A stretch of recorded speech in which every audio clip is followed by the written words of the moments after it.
Pendant une semaine, la maison d'édition d'Argo a reçu une trentaine d'appels similaires. Au bout du fil, un escroc se fait passer pour le président de la société. Il demande à l'un de ses cadres d'autoriser en urgence un virement de 3 millions d'euros sur un compte à l'étranger.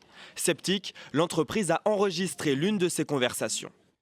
Mais bon, il faut savoir que si je me permets d'avancer la situation avec vous-même, c'est tout simplement par rapport à vos fonctions, et parce que je vous fais confiance directement. C'est une escroquerie qui joue sur la confiance, puisque c'est en général le président en direct qui s'adresse à quelqu'un à qui il demande la confidentialité en jouant sur les ressorts de la loyauté, de la fidélité.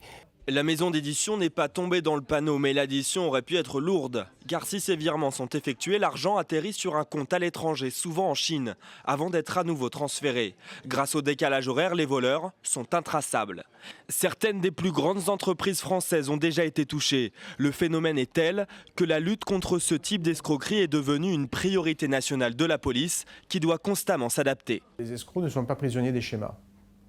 C'est-à-dire quand ils ont identifié un point de faiblesse, ils vont l'épuiser et les entreprises vont mettre des sécurités, mais ils sont déjà passés à autre chose. Finalement, contre cette arnaque, une seule solution.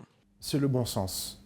Il faut respecter les procédures. Depuis 2011, ce type d'escroquerie a coûté plus de 200 millions d'euros aux entreprises françaises.